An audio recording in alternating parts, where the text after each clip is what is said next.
पत्रकार बंधुओं का मैं स्वागत करता हूं, आपका धन्यवाद करता हूं जो आप मेरे इस बुलावे पर यहाँ पर आए। जैसा कि आप सबको विदित है कि आज का जो मेरा ये प्रेस कॉन्फ्रेंस करने का जो उद्देश्य है वो क्या है। उद्देश्य बड़ा क्लियर है।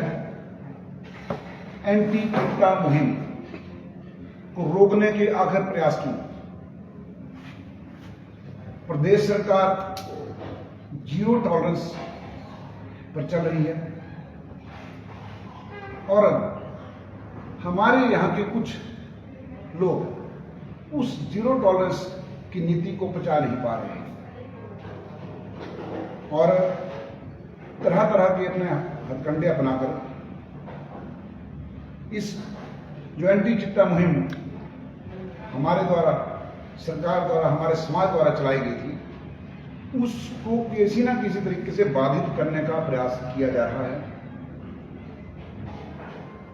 जैसा आपने देखा होगा, सुना होगा,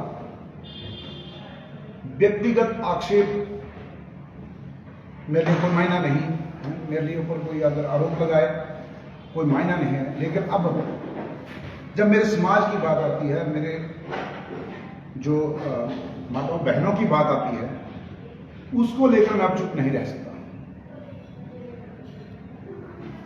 आपने देखा होगा कि पिछले कुछ समय से एक ऐसे लोगों ने, जिनको मैं अगर संज्ञा दूं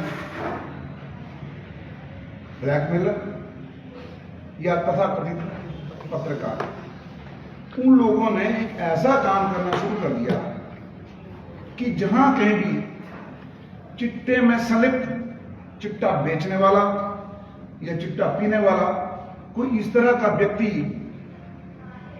पुलिस के हत्थे चढ़ता है या समाज के हत्थे चढ़ता है, तो ये लोग उसकी पैरोकारी करना शुरू कर देते हैं। ये लोग उसे बचाने के लिए तरह तरह के हथकंडे अपना रहे हैं और ये मैं आपको बड़े विस्तार पूर्वक बताऊंगा। सबसे पहला प्रश्न या जो मैं बात रखूंगा वो ये है कि चिट्टा जो समस्या है उसको मैंने गंभीरता से समझा और जाना। पिछले वर्ष जो हमारे हमीरपुर के एसपी थे भगत सिंह जी, उन्होंने एक एंटी चिट्टा वार शुरू किया। उन्होंने पंचायत के सदस्यों को साथ में जोड़ा। उस वक्त और पिछले वर्ष उन्होंने एक कार्यक्रम महरे में एक होटल में आयोजित किया, जहां पर उन्होंने स्थानीय पंचायत के प्रधानों, वार्ड पंचों या स्थानीय प्रबुद्ध जनता को वहां पर बुलाया था और उन्होंने जो ये एंटी चिट्टा वार था उसकी शुरुआत की। तो वहां पर जब मैं बैठा हुआ था और एक मां वहां पर आकर अपनी व्यथा सुनाने लगी, उसने गाकर जो व्यथा सुनाई कि चिट्टे में ना धकेलो माओ के पूत को, तो मेरा अंतःकरण जागा, मेरे दिमाग में विचार आया कि देखो एक मां का दर्द क्या होता है, देखो एक बहन का दर्द क्या होता है, कि किस तरह उसे पीड़ा हो रही है उनकी, उसका कोई बेटा या उसके किसी संबंधी का बेटा चिट्टे में जा चुका है। तो उसी वक्त मैंने तय किया, मैंने एसपी साहब से उस वक्त पर्सनली भी बात की कि एसपी साहब, मैं पत्रकारिता से जुड़ा हूं पिछले लगभग 17 सालों से और मैं कोई पॉलिटिकल आदमी नहीं हूं। आज भी मैं स्पष्ट करता हूं, मैं I am not a political person. मेरा राजनीति से कहीं कोई उद्देश्य, मतलब कोई नाता नहीं है। तो आप कृपया एक ऐसा काम करें कि हमारे बड़सर क्षेत्र में एक ऐसी टीम तैयार करें जो कि चिट्टे की सूचना मिलने पर तुरंत कार्रवाई करे। और उन्होंने कहा कि ऐसी हमारे पास टीम है, लेकिन हमें जो समस्या थी कि हमारा समाज, हमारे लोग हमें सहयोग या सूचना नहीं दे पाते हैं। तो आज का जो हमारा उस कार्यक्रम का उद्देश्य था, एसपी साहब के जो शब्द थे कि यही है कि हमें समाज को जागरूक करना है और समाज को साथ में जोड़ना है। हमने उस बात को सुना और समझा। उसके बाद जब जब हमारी पंचायतों में पिछले साल 4 अप्रैल को जो हमारी ग्राम सभा हुई, अप्रैल माह में जो ग्राम सभा हुई, पहला कार्य हमने यही किया कि हमने जो हमारी ग्राम सभा में लोग आए, हमने लोगों को इस बीमारी जो ये चिट्टा की बीमारी जो थी, चिट्टे में की जो दलदल थी, उससे बचने के लिए प्रेरित किया, उसके बारे में चर्चा की। और परिणाम यह है कि हमारी लगभग 1 दर्जन के करीब माताएं और बहनें इस मुहिम में जुटी। उन्होंने कहा, उन्होंने मुझे प्रधान नहीं कहते, उन्होंने कहा संजू, अगर तुम इस कार्यक्रम में बढ़ चढ़ कर हिस्सा लेना चाहते हो, चिट्टे को रोकना चाहते हो, तो हम आपके साथ हैं और हम आपको जो जो हमारे पास सूचनाएं पहुंचेंगी वो आपको देंगे। इसी कड़ी में हमारे पास हमारी ही पंचायत नहीं बल्कि आस पड़ोस की जो हमारी पंचायतें थी, बलबिहाल, सकरोह, समताना, धनवी, सठवी, दचेड़ा, यहाँ के युवा और यहाँ की माताओं बहनों ने भी संपर्क साध लिया। हमने एक अपना आपस में एक ग्रुप तैयार कर लिया कि जब जब सूचना मिले तो तुरंत हमें सूचित करें। और इस संदर्भ में हमने तय किया कि हमें दिस वे या दैट वे किसी भी तरीके से चिट्ठी को रोकना है। परिणाम यह हुआ कि 12 अप्रैल 2025 को एक सूचना मिलती है कि हमारी पंचायत के गांव में एक लड़का चिट्टे की दुकानदारी चला रहा है। और सूचना पुलिस को दी गई। पुलिस ने मुस्तैदी से काम किया और लगभग 2 या 3 घंटे की कार्रवाई में उसके घर पर रेड हुई और उसके घर से चिट्टा बरामद हुआ। तो जब हमने उस कार्रवाई में हम भी शामिल रहे तो हमने देखा कि किस तरह इस सारी व्यवस्था चली हुई है। जब वहां पर जो उपस्थित कुछ लड़के थे या जो बेचने वाला था, उनकी जब हमने फोन्स की डिटेल निकाली तो उसमें लगभग हमारे पास 17 फोन नंबर आए, मोबाइल नंबर आए, जिन पर रूटीन में उनकी कॉल्स होती थी। और उन नंबर्स को हमने पुलिस के साथ शेयर किया और हमने अपने स्तर पर जो हमारे साथ टीम थी, हमारे पास जो युवा थे या हमारे पास जो टेक्निकल आदमी भी थे साथ में, उन्होंने जब इसको पड़ताल, इसकी खंगाल की तो पाया कि ये एक छोटा गिरोह नहीं बल्कि बहुत बड़ा गिरोह था जो कि इस व्यापार में लगा हुआ था। अब उसमें जो लड़के रेंज में आए, जिनके नंबर आए, उनमें कुछ शादीशुदा भी थे। तो सर्वप्रथम हमने उन लोगों से संपर्क किया और उनको आगाह किया कि आप इस दलदल से पीछे हट जाएं, यहाँ केवल मौत है और कुछ नहीं है। उनकी काउंसलिंग की, उनको समझाया बुझाया और परिणाम ये हुआ कि एक विवाहित बेटे का पिता हमारे पास पहुंचता है और कहता है कि प्रधान जी, आपने बहुत अच्छा कार्य किया, लेकिन आप मेरे लड़के को कृपया समझाएं बुझाएं और उसे इस दलदल से निकालें बाहर। वो इस दलदल में जा चुका है, उसकी टांग भी टूट चुकी है, उसका एक्सीडेंट भी हो चुका है। तो हमारे जो साथी थे, हमारे साथ कुछ एक्स सर्विसमैन भी जुड़े हुए थे, उनको साथ में लेकर जब हमने उसकी काउंसलिंग की तो उसने कहा कि मैं तो छोड़ना चाहता हूं, पर ये बीमारी ऐसी लग चुकी कि मैं छोड़ नहीं सकता। उसके पिता के माध्यम से उसको जो हमारा रिहेबिलिटेशन सेंटर होता है, नशा मुक्ति केंद्र होता है, वहां पर भेजा गया। और जब वो वापस आया तो उसने हमें कुछ और नाम बताया जो चिट्टे में व्यापार में लगे हुए थे।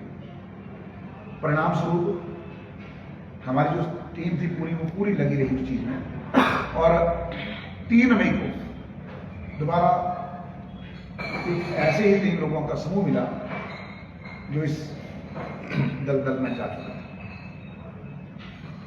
और फिर तुरंत पुलिस को सूचना दी जाती है, पुलिस आती है, मौके पर उनसे कुछ बरामद नहीं होता है, परंतु उन लोगों के जब टेस्ट किए गए, जो प्रदेश सरकार ने शुरू किया कि एक टेस्ट शुरू कर लिया जाए, तो जब टेस्ट किए गए, डॉक्टर्स की रिपोर्ट दी गई, तो उसमें वो लोग पॉजिटिव नजर आए, चिट्टे के आदि नजर आए।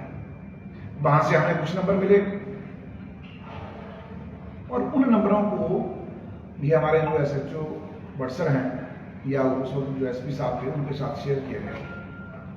अब पुलिस ने कहां तक, देखिए पुलिस का काम अपना है, पुलिस ने कहां तक काम किया हमने उसकी पड़ताल नहीं की, लेकिन हमें ऐसी सफलता मिली कि हमारे पास, अगर मैं स्पष्ट कहूं, पंथ्याणी, ढंगोटा, सठवीं, बलविहार पंचायत का कोई गांव, क्योंकि मैं नाम पूरे गांव के इसलिए नहीं, क्योंकि ये गुप्त ही रखे जाने चाहिए, बलविहार पंचायत का एक गांव, वहां का लड़का और अच्छा एजुकेटेड पढ़ने वाला लड़का, धनवी पंचायत का लड़का, सुहारी पंचायत का लड़का, इवन इनमें से एक पंचायत में तो महिला भी इस चिट्टे के कारोबार में लगी हुई थी। महिला का भाई, उसका पीछे जो भाई है, वो भी इस चिट्टे के कारोबार में लगा। सोचिए कि ये कितनी दलदल थी। इसको जब हमने इसके ऊपर अटैक किया, इस दलदल के ऊपर अटैक किया, इन लोगों के जो इसको चला रहे थे उसको अटैक किया, तो हमें परिणाम सामने आए कि जो हमारी पंचायत के अंदर जो गतिविधियां होती थी इन लोगों की, वो कम हुई। हमने 3 लड़कों को पकड़ा, लताड़ा और उनको सख्त हिदायत दी। मैंने पंचायत के माध्यम से भी और सोशल मीडिया पर भी पंचायत हिदायत दी कि बिछड़ी पंचायत में चिट्टे का कारोबार या चिट्टे का सेवन करने वाले लोगों के लिए कोई जगह नहीं है, यहां पर ना घूमे ना नजर आए। तो परिणाम ये हुए कि उन्होंने अपने रास्ते बदल लिए, लेकिन जो हमारी माताएं बहनें जो चिट्टे के दर्द को समझती थी, उन्होंने हमें पूरी सूचनाएं देना शुरू किया और कुल मिलाकर इन माताओं बहनों की सूचनाओं पर लगभग 8 लोगों को इस चिट्टे के मामलों में पाया गया और उनके ऊपर पुलिस द्वारा मुकदमे दिए गए। अब प्रश्न ये हुआ कि अगर हमने किसी को पकड़वाया है, हमने कोई कार्रवाई की, तो उसको सार्वजनिक क्यों नहीं किया?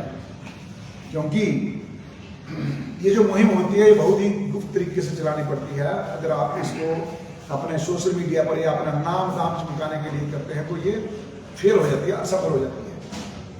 हमारी प्रधानों की जो एसोसिएशन है उसमें जब मीटिंग हुई तो हमने बात की, तो हमारी दलवी पंचायत के जो प्रधान थे उन्होंने एक चौराहे पर कैमरे लगा दिए।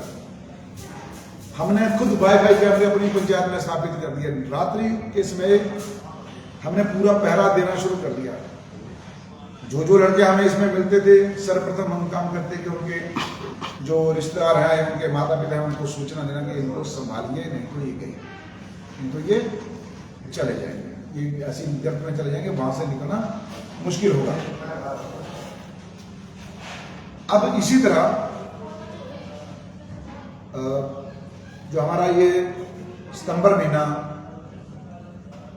अगस्त महीना था, इसमें हमारे पास एक सूचना पहुंचती है कि कोई चिट्टे की तस्करी लेकर वाया बटसर क्षेत्र में प्रवेश करने वाले हैं।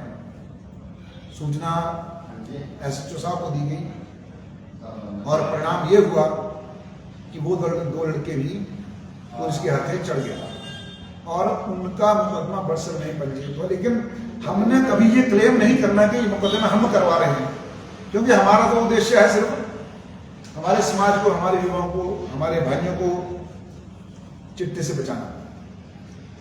उसके बाद जब हमारे पास और इन्फॉर्मेशन मिलती थी, अगर मैं नंबर आपको शेयर मैं नहीं करना चाहूंगा, अगर आप लिस्ट देखना चाहेंगे तो वैसे देख सकते हैं, जो हमारे पास उसी वक्त से बनी है।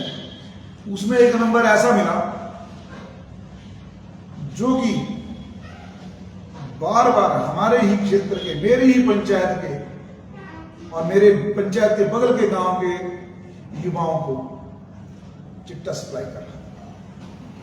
लेकिन जिस लड़के को नशा मुक्ति केंद्र से जो वापस आया था, उसका हमने विश्वास जीता और उससे हमने कहा कि बेटा अगर तू ये काम करवा दे, इनको अगर तू ट्रैप करवा दे तो ये बहुत बड़े पुण्य का काम होगा और तेरा भी जीवन सफल हो जाएगा। उसने काम किया और परिणाम स्वरूप यह हुआ कि सूचना मिली कि बलौंदी से चिट्टा लेकर 2 भाई आ रहे हैं और सूचना रोड पुलिस बरसर थाना में दी गई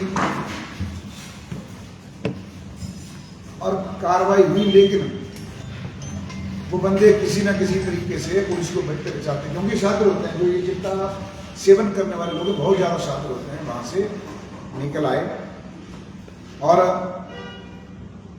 बाद में पुलिस ने उनको अपने लोकेशन पर कहीं उनको ट्रैप किया, लेकिन उनके पास जो क्वांटिटी थी, वो जो हमें जानकारी मिली थी, क्वांटिटी उतनी नहीं थी जितना वहां से लेकर आए थे। लेकिन इसी दौरान इन्हें एक बच्चे का फोन आता है, एक कर्ण नाम लड़के का फोन आता है कि भाई तुम फंस गए, पर मेरा नाम कैसे बीच में है। तो हमने पुलिस से आग्रह किया, क्योंकि जो लड़का था वो हमारे कॉमरेड्स था, हमने पुलिस से आग्रह किया इन सब की CDR की पड़ताल, ये कहां से चिट्टा लाते हैं, कहां बेचते हैं, बलौंगी कनेक्शन क्लियर हो चुका था उस वक्त। अब जब ये सारा कुछ चलता रहा तो पता नहीं, जैसे मैंने शुरू में कहा कि एक ब्लैकमेलर और एक तथाकथित पत्रकार, इन्होंने क्या किया, जहां कहीं भी चिट्टे की क्वांटिटी को लेकर कोई आदमी पकड़ा जाता है, वहां पर जाकर ये उनका इंटरव्यू करते कि जी आप बताएं क्या हुआ। उनके घरों में जा रहे हैं, उनको पूछ रहे हैं कि तुम कैसे पकड़े गए। अरे भैया, तुम रोकने के लिए हो या तुम इनाम देने के लिए? तुमको योजना शुरू कर दो एक कि चिट्टा बेचो, इनाम पाओ। अभी एक घटना हुई थी बरसठ थाने में, किसी के पास थोड़ा सा चिट्टा पकड़ा गया था और वो किसी नेता से संबंधित बताया गया था, और उसकी पैरोकारी करने हमारे ये तथाकथित पत्रकार वहां जा रहे हैं। अरे क्या था, अहमद का कोई इंटरव्यू हुआ था, कोई प्रेस कॉन्फ्रेंस उससे करवाई थी किसी ने जाकर? तो भैया तुम तो सीधा है कि तुम्हें ऐसा दर्द क्यों कि चिट्टे वालों को पकड़ा जाता है। जो मेरी पंचायत में पकड़ा गया था चिट्टे वाला लड़का, उसे घर भी तुम गए, उनके भी पूछताछ कर रहे हैं क्या हुआ था, क्या नहीं हुआ था, पुलिस वाले आए थे, क्या किया था। भाई तुम बचाना चाहते हो, पकड़वाना चाहते हो, तो इसका मतलब कहीं ना कहीं, अगर मैं इसको मानूं तो कहीं ना कहीं ये बहुत बड़ा गिरोह है जो कि इन लोगों से ये चिट्टा बिकवा कर अपनी कहीं रोजी रोटी चला रहा है, चाहे वो राजनीतिक मंशा हो, चाहे वो कोई आर्थिक मंशा हो। लेकिन ये बड़ी क्लियर चीज है कि इन लोगों के द्वारा और इन लोगों के पीछे जो लोग हैं वो भी हमारे ही क्षेत्र के लोग हैं, जो राजनीतिक मंशाओं को पाले हुए हैं और गाहे बगाहे कहीं ना कहीं कैसे न कैसे संजय शर्मा के खिलाफ आए दिन कुछ न कुछ बयानबाजी इनसे करवा रहे हैं। लेकिन जो मेरा चित्र हनन का प्रयास किया गया, मुझे उससे कोई फर्क नहीं पड़ता, मेरे को कोई फर्क नहीं पड़ता। मेरा परिवार मेरे साथ, मेरा समाज मेरे साथ उन माताओं बहनों का मेरा आशीर्वाद है जिनको पता है कि हमने चिट्टे को पकड़ने के लिए क्या क्या कार्य किए। तो मैं कहूंगा कि तुम अपनी राजनीति चमकाने के लिए या तुम अपना चैनल चमकाने के लिए ऐसा कार्य मत करो भाई। चिट्टे को वालों को इनाम मत दो, तुम उनकी पैरोकारी करो जो चिट्टे को पकड़ाते हैं, तुम ऐसा मत करो। लेकिन तुम्हें तो यही उद्देश्य है कि अपनी राजनीति और अपना नाम चमकाना। लेकिन जैसे मैं फिर कहूंगा कि जो ये मुहिम है ये कमजोर नहीं होगी, ये और मजबूत होगी। अभी एक कुछ दिन घटनाक्रम हुआ जो हमने कहा कि 12 मई को जो बंदा चिट्टे के साथ पकड़ा गया था, उसके लिए जो गवाह मौके पर थे, उपस्थित थे, उनको धमकियां दिलाई गई कि तुम्हें गोली से उड़वा दिया जाएगा। सीधा है, इनको अपना नाम, अपनी राजनीति, हमारी ही पंचायत में बिजली क्षेत्र में बाहर के कुछ गांवों के लोग आकर श्वेत कोष बने हुए हैं और वो अपनी राजनीति चमकाने के लिए इनसे ये सारा कार्य करवा रहे हैं। ये साफ है। लेकिन मैं यहां से उनको भी आगाह करना चाहता हूं, जो इस श्वेत कोष हैं, मैं उनके नहीं लेकिन उनके बच्चों के चिट्ठे जरूर खोल दूंगा। चाहे बेटी हो चाहे बेटा हो, चिट्ठे बिल्कुल खुलेंगे। लेकिन मैं इतना गिरा हुआ नहीं हूं किसी के बच्चे पर अमली उठाऊं। किसी का बच्चा अगर सुधर जाए तो उसका जीवन बन जाएगा, लेकिन अगर उसके ऊपर कोई छोटा सा लांछन लग जाएगा, उसके ऊपर कोई छोटी सी, मान लो उसके दिमाग में कोई बात आ जाए, वो अपना जीवन भी खत्म कर सकता है या उसका जीवन बदल भी जाता है, बर्बाद हो जाता है। लेकिन हमने कभी ऐसी हरकत नहीं की। हमने जब गई, एक हमारे मित्र हैं यहाँ पर दुकानदार, उनका भांजा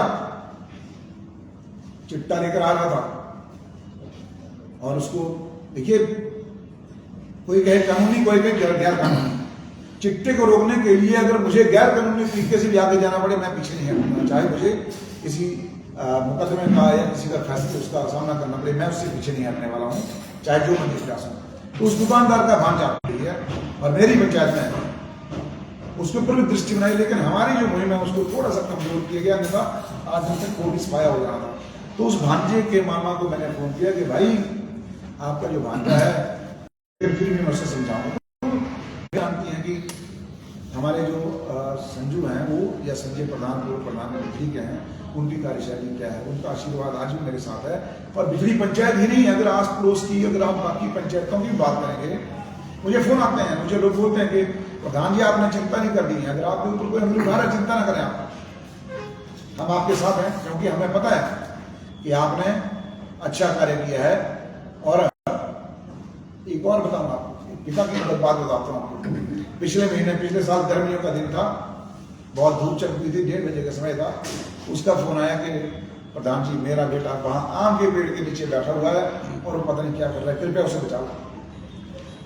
अब जब गए तो वो तो था ही था, उसके साथ एक और बंदा काले रंग की स्कूटी पर, अक्सर मैंने भी देखा था उसको घूमते, लेकिन उसका हमें जानकारी नहीं थी क्या था। जब हमने उनसे पूछताछ की तो उसने, लड़के ने मुझे कहा मामा मैं बाहर निकलना चाहता। उसने मामा बोला मुझे, देखो मामा मैं बाहर निकलना चाहता, पर मैं नहीं निकल पा रहा, मैं जो करा कुछ। हमने उसका सबसे पहले तो टेस्ट करवाया और जब पॉजिटिव आया तो उसके बाद उसे समझाया गया कि बेटा इसको छोड़ दो, इससे निकल जाओ। और जो उसके साथ लड़का था उसकी पड़ताल की तो वो क्या कर रहा था, जो ये नशे की जो गोलियां होती हैं, वो गोलियां इन लड़कों को जो यहाँ क्षेत्र में जो चिट्टे में घुसे थे उनको सप्लाई कर रहा था। तो उसकी पड़ताल की गई, उसके पास गोलियां तो नहीं मिली, लेकिन उसने स्वीकारा कि मैं इन लोगों को डॉक्टरों की लिखी गोलियां जो है वो देता हूं। तो हमने उसको एक ही हिदायत दी कि भाई तू ना गोलियां देगा ना तू पंचायत में नजर आएगा, और उसने उसके बाद पंचायत छोड़ दी। तो जो मेरा कहने का, फिर मैं बात कहूंगा कि जो हमारे द्वारा जो किया गया काम है, हमने पंचायत तक काम किया है, डंगोटा तक काम किया, समदाना तक काम किया। और इसमें मैं आपको गाड़ियों की अगर संख्या करता हूं, अगर मक्कड़ से शुरू हो जाता है कार्यक्रम, मक्कड़ में इसके सौदागर हैं, समदाना में इसके सौदागर हैं, हमारी पंचायत के अंबोटा के साथ लगते गांव में इसके सौदागर हैं, सारे आम कहूंगा मैं। और उन्हें चेतावनी भी दी गई है कि छोड़ दो, लेकिन इस तरह के जो इनाम देने वाले लोग हैं ये कहां काम करने देते हैं। इन्होंने पूरा एक सिस्टम बिगाड़ दिया। जो पुलिस के साथ एक जो समन्वय बैठा हुआ था, जो एसपी साहब, अब तो एसपी साहब नए आए हैं, लेकिन जो SHO बटसर या पुलिस के साथ जो हमारा समन्वय बैठा हुआ था वो सारे खराब कर दिए उन्होंने। वहां जाकर ये ऐसा हो गया, ये वैसा हो गया। कभी अरे बताओ यार, वहां पर चिट्टा गया, सूचना दी कभी तुमने? तुम उन लोगों की पैरोकारी करते हो जो रेप के आरोपी हैं, जिनके ऊपर रेप के आरोप लगे हैं। तुम उन लोगों पर हमला करवाते हो, तुम पुलिस चौकी पर हमला करवाते हो, पुलिस कर्मियों पर हमला करवाते हो। क्या तुम क्या दिखाना चाहते हो? तुम काहे के एक्टिविस्ट हो, तुम काहे के पत्रकार हो, तुम काहे के समाज सुधारक हो? लेकिन मैं स्पष्ट कहूंगा कि ये लोग ऐसे हैं जो किसी का दर्द नहीं जानते, जो अपनी माताओं और बहनों को ना तो माताएं समझते और बहनें ही समझते हैं। माता माता ही होती है, चाहे सौतेली हो, चाहे अपनी हो, चाहे किसी भाई की हो, चाहे किसी बहन की हो। माता, उसकी बहन ने आरोप लगाए कि जी कारण क्या थे जिंदगी खत्म करने के। अब वो क्योंकि अब गुजर गया तो उसके ऊपर हम कुछ टिप्पणी नहीं करना चाहते, लेकिन हमें बचाना होगा अपने समाज को, अपने युवाओं को, माताओं को, बहनों को हमें सबल देना होगा, जिन्होंने हमें आशीर्वाद दिया है कि आप इस चीज को रोकें। और गाड़ी 60वीं पंचायत का लड़का बाइक पर जाता है, धंगोटा पंचायत का लड़का टैक्सी में जाता है, समताना से बाहर घूमती है, बाल विहार में बंदे ने अपने आप को सुधार लिया है। बाल विहार में जो एक लड़का इसमें इन्वॉल्व था उसने सुधार लिया, बड़ी खुशी की बात है। उसके बाद एक स्कूटी लाल और सफेद रंग की स्कूटी सवारी से घूमती थी, लेकिन अब नहीं घूमती है। उसकी जुल्फें भी छोटी हो गई हैं, क्योंकि हमने चलती स्कूटी से भी उसको पकड़ा था कि कहा कि तू नजर नहीं आना चाहिए। फिर बड़ी पंचायत का एक लड़का हमारे क्षेत्र में घूम रहा था और 2 दिन से घर नहीं गया था। सूचना मिली, उसको पकड़ा, उसके रेस्तरां से बात की। रेस्तरां ने कहा भाई इसको जैसे तैसे यहाँ से भेजो और दोबारा यहाँ पर एंट्री नहीं होगी। लेकिन ये मरने के लिए तैयार है लड़का, अब उसके पिता की मृत्यु होगी। बड़ी पंचायत में ये घटनाक्रम था। तो इसी तरह मैं बताऊं, ये कोई ऐसा नहीं है कि हम अभी शांत हैं। हम केवल और केवल जो तुमने एक धूल का गुब्बार उठाया था, हम उसको साथ उड़ते हुए देखना चाह रहे हैं। हमारे चिट्टे की मुहिम, एंटी चिट्टा की मुहिम जो फिर ऐसे ही चलती रहेगी, ये रुकने वाली नहीं है। तुम चाहे जो मर्जी प्रयास करो, मुझे तुम जो मर्जी कहो, मेरे को इसका कोई फर्क नहीं पड़ने वाला है, लेकिन चिट्टे की मुहिम को मैं ऐसे ही चलाता रहूंगा। अभी एक छोटी सी बात कहूंगा, जो ये लोग हैं जो मेरे ऊपर आरोप लगाते हैं, इनसे कभी पूछा जाए, मैं तो नहीं इनसे बात पूछने वाला, क्योंकि ये मेरे लिए कुछ नहीं है, जो शून्य है। इनका ना तो सामाजिक सरोकार है, ना इनका कोई और दूसरा कोई सरोकार है। इनसे कभी पूछा जाए कि भाई जब कहीं चिट्टा पकड़ा गया तो तुमने वहां पर काम है, ये भी किसी से छुपा नहीं है।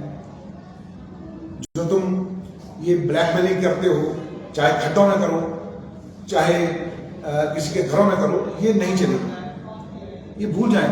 मैं किसी एंगल से घबराने वाला नहीं, मैं नहीं घबराता हूँ, क्योंकि मुझे परम पिता प्रभु पर विश्वास है और मुझे जो मेरे पंचायत के क्षेत्र के लोग हैं, आसपास की पंचायत के उनके ऊपर विश्वास है। और उन्हें ये जो साथी लोग होते हैं, इनको बचाने के लिए नहीं, इनको मारने के लिए आगे आना होगा। और जो काम करने का तरीका होगा, देखिए कानून का अपना तरीका है, लेकिन हम कहते हैं कि हमें कानून से हटकर भी इसको रोकने के लिए प्रयास करने होंगे, क्योंकि कानून मुझे कोई इजाजत नहीं देता कि मैं किसी को बोलूं कि ये चिट्टा बेच रहा है, लेकिन मेरा सामाजिक दायित्व है मुझे। बहुत धन्यवाद। एक और बात चाहते हो, अरे वास्तविकता दिखाओ, वहां जाओ, वास्तविकता दिखाओ कि ये है उस पुलिस कर्मी का घर जिसके ऊपर ये आरोप लगे हैं। और वो कहीं ना कहीं तुम केवल बात करें, कुछ ही लोगों को टारगेट करते हो राजनीतिक रूप से। तुम लोगों को ये बोलते हैं कि तुम आओ हमारे साथ जुड़ो, हम तुम्हें दिखाएंगे नया संसार नहीं रहा। तुम क्या लोगों को चिट्टे में धकेलोगे? ऐसा नहीं होने देंगे। भूल जाओ तुम लोग कि कोई तुम्हारी चीजों से डरने वाला है, घबराने वाला है। कभी नहीं डरना, डरेंगे ना घबराएंगे। जो मेरे साथ टीम खड़ी है वो आज भी है। हाँ, समय लगेगा, आएंगे दोबारा, फिर काबू में आएंगे, तुम नहीं बचने वाले हैं। तो आपका बहुत बहुत धन्यवाद। संजय जी, एक सवाल करें, अगर आप नहीं, आप देखिए, सवाल आपका दायित्व है, जी करें। मेरी तरफ से कुछ सवाल तो इतना ही होगी। दर्शकों, यहाँ पर सबसे बड़ी बात है कि जो संजय प्रधान साहब हैं, ये हमारे ठीक सामने है। पिछले कई महीनों से, साल से ये आरोपों का सामना कर रहा है, जो यानी कि विवादास्पद आरोप, और एक बात की भी शायद पुष्टि नहीं हो पाई। मैं प्रधान साहब आपसे ये जानना चाहता हूँ कि लगातार आप आरोपों का सामना कर रहे हो। कभी जनरेटर कांड हो जाता है, कभी बिलिंग की बात हो जाती है इलेक्ट्रिसिटी की, कभी ड्रग्स की बात आती है, कभी 30,000 आपने जबरदस्ती दिलवा दिए किसी को, लेकिन आज तक उसका कोई रिकॉर्डिंग मिला, किसको दिए, किसने दिए, आज तक कोई FIR लॉन्च नहीं होती। और प्रधान साहब, एक सबसे बड़ी बात यह है कि 5 साल लगातार आप प्रधान रहे। अब आप अपने दायित्व से मुक्त हो गए, लेकिन आपने जैसे कहा प्रेस कॉन्फ्रेंस के माध्यम से कि आप काम कर रहे हैं लगातार, अच्छी बात है, ये ड्रग्स, एंटी ड्रग्स। तो सर ये बताएं आप कि 5 साल तक आपके ऊपर आरोप नहीं लगते हैं और 2 आदमी आपके ऊपर आक्रामक होते हैं, जैसे कि आपने बताया, एक तथाकथित पत्रकार और एक तथाकथित एक्टिविस्ट। आपने उनके ऊपर उंगली उठाई, लेकिन वो आपके ऊपर उंगली उठाते हैं, और उनके द्वारा किए गए एक काम से तो आपके ऊपर FIR भी होगी, लेकिन आपने कभी कोई लीगल एक्शन नहीं लिया। तो आप दोष वाला है कि 5 साल तक आपके ऊपर कोई इस तरह की बात नहीं चली, लेकिन उसके बाद आपने कोई जवाब नहीं दिया आज तक लीगली, मतलब ये आप कभी कोर्ट में नहीं गए या आपने सिर्फ एक प्रेस कॉन्फ्रेंस की? थोड़ा सा इसमें ब्रीफ कर दीजिए आप कि रहस्य क्या है। देखिए ठुकराल जी, कानून का मुझे अच्छी तरह ज्ञान है ओके, और मीडिया का भी मुझे ज्ञान है। अब किसी के कहे से ना तो कोई चोर बनता है और ना किसी के कहे से कोई साथ बनता है।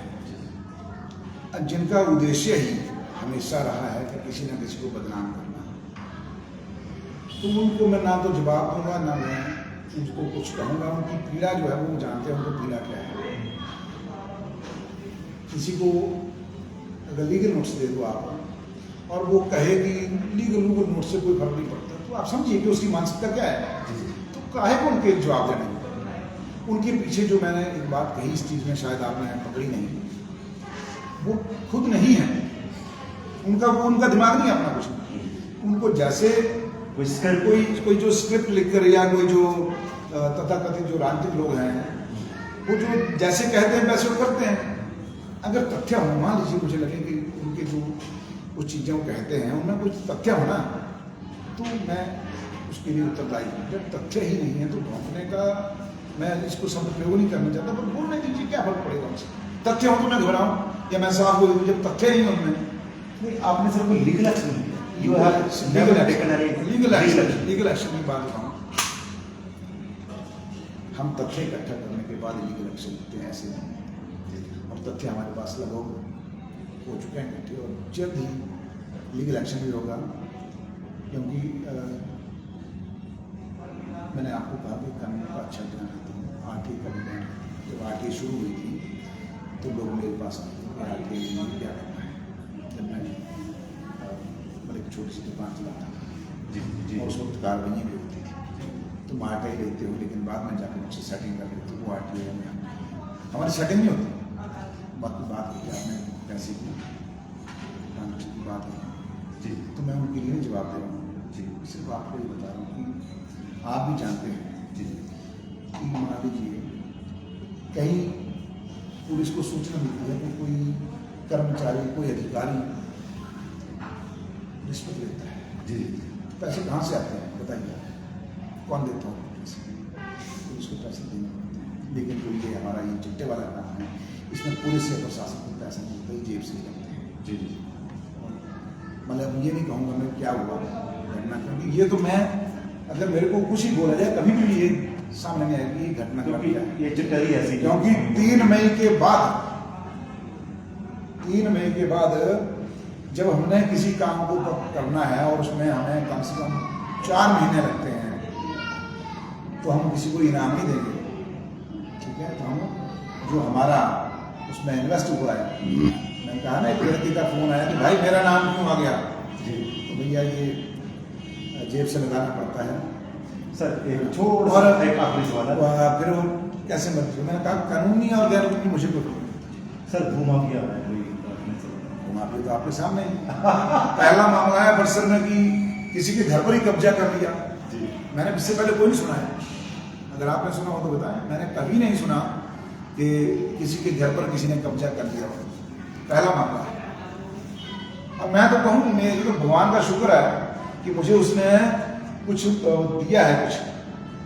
अरे कोई सामान्य व्यक्ति वो मर गया है, वो तो सुसाइड कर लेगा जिस तरह से ये बोलते हैं, पर सामान्य व्यक्ति, क्योंकि सामान्य व्यक्ति को समझ कि हम तबे हैं, हमने सीखा है और हमने समझा है, तो हमारे किसी को कोई फर्क नहीं है, जो मर्जी करें। सर 52 पंचायतों के आप प्रधान थे, बड़ी जनता आपको वॉच करके एक संदेश आते हैं, क्योंकि आपकी काफी बदनामी हुई है। मेरी बदनामी नहीं सोशल मीडिया में मैं नहीं मानता इसको बदनामी। देखिए सोशल मीडिया पर पहले हमारे सोशल मीडिया का थोड़ा सा आपको डिफाइन करूँ, पहले हमारे समाज में जब कोई लड़ाई झगड़े होते थे छोटे मोटे, तो हमारी माताएं बहनें एक खेत की मेड़ पर खड़ी होकर गाली निकालती थी एक दूसरे को, तेरा फलाना गया, तेरा फलाना गया। अब जो हमारा वर्तमान समाज है वो सोशल मीडिया पर चल चुका है, और गालियाँ निकालने के लिए अभी सबसे बढ़िया प्लेटफॉर्म सोशल मीडिया है। तो सोशल मीडिया है, मतलब एक पत्रकारिता अलग विषय है और सोशल मीडिया अलग विषय है। जैसे बहुत पत्रकार हैं, दोनों आप आपको भी गालियाँ निकालेंगे, इसलिए आप किसी को आरोपी नहीं, मतलब किसी को सजा नहीं देंगे आप। सजा नहीं देते, जज नहीं बन सकते। जज नहीं बन सकते आप तो। सर संदेश देखिए सर, संदेश में जो हमारी बाबा पंचायत कहीं नहीं, पूरे प्रदेश की जनता, पूरी विधानसभा को लेकर नहीं नॉट विधानसभा में, पूरे प्रदेश की जनता से एक आग्रह करूंगा कि सोशल मीडिया पर ट्रस्ट करें, लेकिन सर्टिफाइड होने के बाद। और जहां कहीं भी आपको चिट्टे से संबंधित कोई भी सूचना मिलती है, आप अपने पुलिस के उच्च अधिकारी को दें। मैं नहीं कहूंगा कि आप छोटे अधिकारी को दें, क्योंकि जैसे जैसे सामने आ रहे हैं कि कुछ हमारे जो कर्मचारी वो भी, आप सिंपल है बड़े अधिकारी के पास जाकर स्वयं बोल के आए, लिखने की आवश्यकता नहीं है आपको। एसपी साहब के पास जाएं, डीएसपी साहब के पास जाएं, भले अगर आपको डर लगता है आप मास्क लगा के चले जाएंगे, जी मैं अपना चेहरा नहीं सामने लगता, पर मेरा आप ये लिखना है कि मुझे लगता है कि फलानी जगह ये हो रहा है, मुझे पक्की जानकारी नहीं पर हो रहा है, आप चेक कर लें। और मैं बताऊं, एक मेरा अनुभव है जिंदगी का, धुआं तभी उठता जहां कहीं चिंगारी होगी, धुआं तभी उठता जहां कहीं चिंगारी होगी, लेकिन चिंगारी आग का रूप धारण करती है या नहीं करती, वो आपके वातावरण पर डिपेंड करता है। आपका वातावरण जो है हमारा समाज है, हमारे समाज को सजग संदेश आप कहेंगे कि ड्रग्स फ्री हिमाचल, ड्रग्स जो सीएम सुप्पू साहब की जीरो टॉलरेंस, उसको अनुसरण करें, उसको फॉलो करें। और जहां कहीं भी हो, अगर आपको मान लो कहीं नहीं लगता, आप सीएम साहब से मिल जाएंगे, वहां मिलेंगे साहब ये बात है।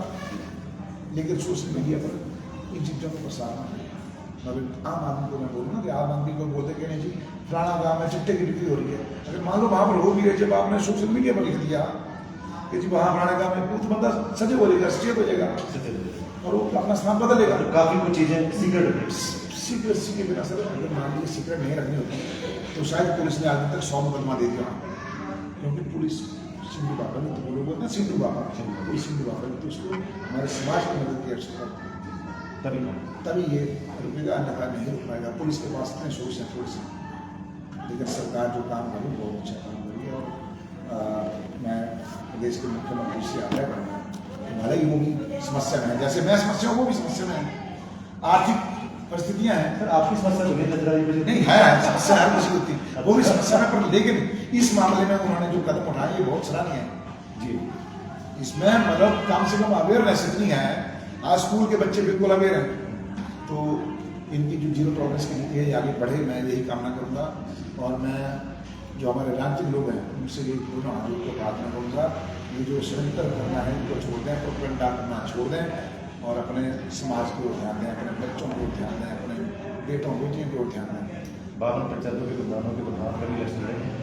बिल्कुल क्यों नहीं लड़ूंगा सर, सुनिए राजनीति के लिए नहीं, मतलब आपको जब जिंदा रहना है तो आपको सांस लेनी ये है, चुनाव लड़ने का और कुछ नहीं, जिंदा रहने का काम होता है। सर एक सवाल है, आपने कहा कि जिस तरीके से धुएं का एक गुबार उठा और उसके तहत जो आप पिछले कुछ समय से काम कर रहे थे, उसके ऊपर जो है वो प्रहार करने की कोशिश की गई, तो क्या आपको ऐसा लगता है कि आप जो काम कर रहे थे उसको प्रभावित करने के लिए किए गए? लगातार आपके ऊपर जिस तरीके से आपने कहा कि एक तथाकथित आरटीआई एक्टिविस्ट हैं और एक जो है वो पत्रकार हैं, वो लगातार आपके ऊपर जिस तरीके से डेली एक शो जो है वो चला रहे हैं आज के टाइम, एआई की भी आपने बात की, कैसे देखते हैं? आपके ऊपर जो आरोप लग रहे हैं उनको आप कितना सही मानते हैं, कितना सही नहीं मानते हैं, और जो काम आप अभी कर रहे हैं उसको किस तरीके से कंटिन्यू करने में?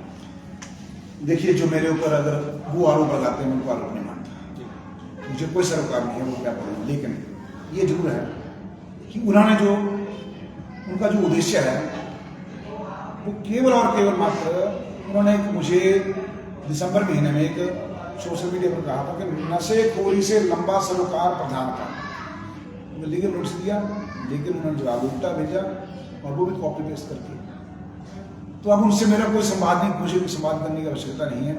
हाँ, उनका जो मुख्य उद्देश्य था वो मैं समझ गया हूँ कि कम से कम जो चिट्टे के खिलाफ हमने मुहिम चलाई वो रुकी, और क्योंकि स्वाभाविक है जब आप कुछ काम करते तो आपका नाम होता है, और उनको क्या एलर्जी है मुझे नहीं पता, लेकिन कुछ लोगों को एलर्जी है, वो उसको उकसाते हैं। लेकिन जो चिट्टे के खिलाफ मुहिम है वो फिर जारी रही।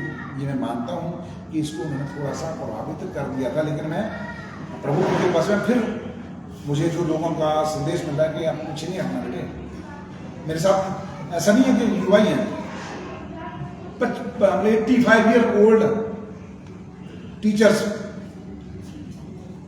72 साल पुराने प्रधान, पूर्व प्रधान और 8वीं क्लास तक पढ़ने वाला बच्चा मेरे साथ संपर्क में है। तो उनका संदेश मिला कि भाई या बेटे पीछे नहीं हटना है। और ये मैं आपको बता दूं, जल्द ही चिट्टे के केस और सामने और आएंगे, इसमें कोई तरह नहीं। मतलब इसमें अगर मैं कहूँ सहयोग, ऐसा नहीं है, मैं सहयोग अगर मैं सबके नाम बता दूंगा, मान लीजिए कि मुझे कहाँ कहाँ से सहयोग मिलता तो आदमी सजग हो जाता है। सजग हो। तो ये मैं इसको थोड़ा सीक्रेट रखूंगा, लेकिन उनको मैं विश्वास दिलाता हूँ इन लोगों को कि भाइयों चिट्टे की जो मुहिम है वो नहीं। जो आपके ऊपर आरोप लग रहे हैं वो निराधार, आपके ऊपर ये आरोप लग रहे हैं कि आप जो है वो नशा बेच रहे हैं, आपके ऊपर ये आरोप लगे हैं। सुनिए, मैं कहता हूँ लोगों को, मैं बोलूँ उनको नहीं बोलूँगा, पर मान लो जो उन आरोपों को पढ़ रहे हैं या उसमें कमेंट कर रहे हैं, वो किसी एक बच्चे को, किसी एक माता, किसी एक बहन को ले आए और यहाँ कह रहे हैं कि मैंने तो जी संजीव से ये चिट्टा खरीदा था, जहर खाऊंगा सब यहाँ सड़कों मर जाऊंगा। मतलब ऐसा मैं लिख कर दूंगा, मतलब मुझे गोली से उड़ा दिया जाए, मैं ये बोलने को तैयार हूं। लेकिन कोई एक बच्चा भी बोल जाए, एक बच्चा ऐसा बोल जाए, या जो चिट्टे के सेवन करते हैं लड़के, वो उनके माता पिता यहाँ बोलते कि नहीं हमारे लड़के को तो संजीव दिलाना। हमने जब जब प्रयास किया, समझाने का ही प्रयास किया है, ऐसा नहीं है। और एक बात कहूँ आपको कि इसी दलदल में आप जब घुसेंगे, चिट्टा दलदल है, दलदल में आप कमर तोड़ने के लिए घुसेंगे तो छींटे आपके ऊपर पड़ेंगे। और जो मैं बात की कि धुएं का गुबार, तो ये वो गुबार होता है। सर एक आखिरी सवाल रहेगा यहाँ पे, जो इसका मोडस ऑपरेंडाई है, आपने जो भी लगातार आप कह रहे हैं कि काफी समय से आप यहाँ पर काम कर रहे हैं,